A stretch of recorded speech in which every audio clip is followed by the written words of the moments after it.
Hello అందరికీ. బెల్జియంలో summer కదా, అందుకే పొద్దున్నే 5:30కే సూర్యదేవుడు దర్శనమిచ్చేస్తున్నాడు డైలీ.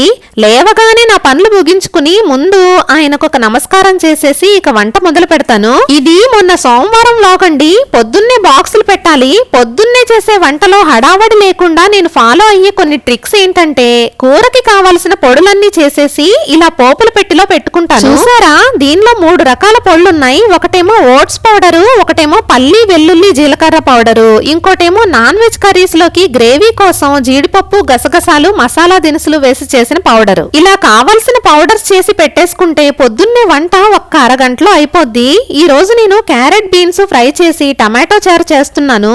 ఈ క్యారెట్స్ బీన్స్ కొయ్యడానికి కనీసం అరగంట పడుతుంది. అందుకే నిన్న సాయంత్రమే కోసేసి ఫ్రిడ్జ్ లో పెట్టేసుకున్నాను. ఇక రైస్, ఇడ్లీ, క్యారెట్ కర్రీ, చారు ఇలా 4 పొయ్యిల మీద పెట్టేసి అరగంటలో వంట ముగించేస్తానన్నమాట.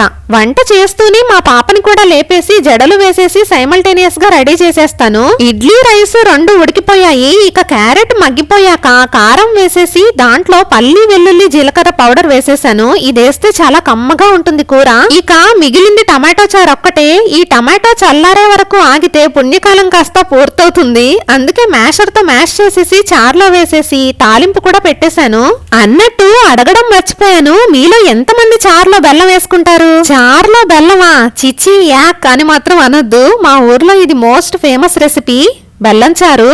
నేను మా ఇంట్లో 2 రకాలుగా చేస్తుంటాను. బెల్లం, చింతపండు, టమాటో వేస్తే మా ఊరి చారవుతుంది. అదే మిరియాలు వేసి బెల్లం వేయకుండా చేసేదేమో చిత్తూరు స్టైల్ రసం అన్నమాట.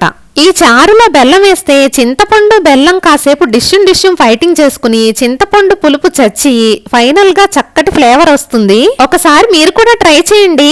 అలాగని ట్రై చేసి మీకు నచ్చకపోతే నన్ను మాత్రం తిట్టుకోకండి బాబోయ్. వంటంతా అయిపోయింది. మా పాప కూడా రెడీ అయిపోయింది. ఇక బాక్సులు పెట్టడమే మిగిలింది. ఈ రోజు మండే కదా, మా వారు కూడా ఆఫీస్కి వెళ్తారు. అందుకే ఆయనకొక బాక్సు, పాపకేమో కూర కూడా కలిపేసిన బాక్సు, అలాగే స్నాక్స్ లోకి స్ట్రాబెర్రీస్ పెట్టేసి ఇక కత్తులు, కటార్లు, వాటరు అన్ని నింపేసి బాక్స్ ప్యాక్ చేసేసాను. ఈ లోపు మా బుజ్జి తల్లి చక్కగా ఇడ్లీ తినేసి రెడీగా ఉంది. తనకి మాత్రం రోజు ఖచ్చితంగా బొట్టు పెడతాను. ఏ దేశం ఏగినా ఎందుకాలిడినా నిలపరా నీ జాతి నిండు గౌరవము కాన్సెప్ట్ మనదైతే బొట్టు పెట్టడం మాత్రం అస్సలు మిస్ చేయను. మన సాంప్రదాయాలు, పద్ధతులు పిల్లలకి చిన్నప్పటి నుంచి నేర్పించాలి కదా, మరి ఏమంటారు? ఈలోపే మా బుజ్జికొండ కూడా లేచిపోయింది. 15 రోజుల నుంచి హాలిడేస్ కదా, అక్కా చెల్లెళ్ళు చక్కగా ఎంజాయ్ చేశారు ఇంట్లో. అందుకే శ్రావి చెల్లిని చాలా మిస్ అవుతుంది. చెల్లి కూడా అక్కని మిస్ అవుతుంది పాపం. టైం 8:15 అయ్యింది. ఈ మధ్య ఒక నెల రోజుల నుంచి మా పాప ఒక్కటే స్కూల్కి వెళ్ళిపోతుంది. స్కూల్ ఇక్కడే దగ్గరే, ఒక 2-3 సందుల తర్వాత. నాకైతే ఇది మోస్ట్ టఫెస్ట్ పార్ట్. ఇంట్లో ఎంత అల్లరి చేసినా విసిగించినా విసుక్కుంటాం, కానీ ఇలా ఒక్కటే స్కూల్కి వెళ్తుంటే మాత్రం చాలా జాలీగా మిస్ అవుతున్నట్టు అనిపిస్తుంది. మా ఇంటి ముందే పెద్ద 4 రోడ్ జంక్షన్ ఉంది. ఎప్పుడు చాలా రష్ గా ఉంటుంది. అయినా కానీ ఇక్కడ జీబ్రా క్రాసింగ్స్ ఉంటాయి కాబట్టి చాలా సేఫ్ గా రోడ్ క్రాస్ చేయొచ్చు, భయమే ఉండదు. వీడియో నచ్చితే లైక్ చేసుకుని సబ్స్క్రైబ్ చేసుకోండి. మరి మళ్ళీ కలుద్దాం.